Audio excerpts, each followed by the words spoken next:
We thought RV solar would be simple. We're Matt and Debbie. Today we're going to give you our honest review and look at solar panel installs on RVs. When we bought our rig, it came with a solar prep kit. We thought that's all we needed. We were wrong, and we're going to show you where. We have 5 expectations when we saw that solar prep on our rig, and these are what they are. Expectation 1, we thought solar prep meant it was ready to just add solar panels. Well, we were wrong. Solar prep on an RV means that we had the wiring chases and everything was ready for us to buy all the gear and put it on. Right. Our expectation number 2 is that the 2 batteries that we got with our rig would last the entire weekend. We were wrong there too. The 2 batteries lasted about 5 or 6 hours is all they did. So what we did from that point on. But we ran everything too. We did. Thinking that we could. We had the TV going, we were doing the lights. Yeah. So if you're not thinking about this stuff, you think, okay, well, I've got this modern rig. Everything's low energy and super efficient. LED lights, the TV's an LED TV. It only draws a couple of watts of power. Well, those couple of watts add up. Quickly. Yeah, they get it real quick. So we didn't know it, but we were killing our battery before we even turned the lights out and went to bed. First night on the road, about 2 or 3 in the morning, we hear this little beep, and we have this nasty E1 error message. The voltage dropped too low. I think it was E1. Yeah, okay. I think it was. I'll put it up on the screen here. Whatever it was, we woke up panicked. Everything was going off. The fridge was dead. Our food wasn't going to get warm by any chance. We were okay that way. So we made it through our first season like that. Expectation 3, add a couple solar panels, keep those batteries charging until the sun goes down. Oh, it makes perfect sense to me. I know nothing about amp hours. I know nothing about how marine cycle batteries drain. I know nothing about lithium batteries. I know solar and lithium go together. That's all I knew at the time. So, 2 panels, kept batteries charged. We made it through the night. It was a big success. We were excited. We thought that was it. Yeah, we still got down to, like right there, right before the voltage would shut everything down. But we made it till 7, 8 in the morning. We got coffee. We could put the slides out, we could make coffee. Yeah, and we were good. So we thought, okay, we covered the first hurdle. That was all we could do though. So we could make it through the night now comfortably with 2 solar panels and a controller. I don't have exact prices, but the Power Overland solar kit was about $860. That gave me 2 panels and that gave me a controller. I wasn't gonna install this stuff. That's not me. I don't know anything about this. I don't wanna put a screw through my roof. I don't wanna cause a leak in my roof. I mean, you're talking a lot of money. We do a lot of things ourselves that we know about. Yes, this was beyond me. I wasn't gonna touch this. I don't wanna open up holes in the roof. Don't wanna do any of that stuff. So we took it to our dealer, we have a great dealer, General RV in North Canton, Ohio.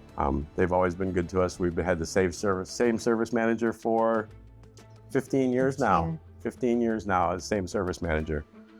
It's a love-hate relationship. We go back and forth. So we called, made an appointment, got a quote. Now it was another $750 to have it installed. They installed the 2 panels, they installed the controller, and I had to buy on Amazon. I had to go on Amazon and get some solar cables to wire these in a series because it came with everything except what we needed to do the span that we needed. So General RV was nice enough to hold our rig for 3 days while Amazon shipped the cables to us, and then I ran them out to them and they finished the install. Okay, so we had 2 solar panels. We can get through the night.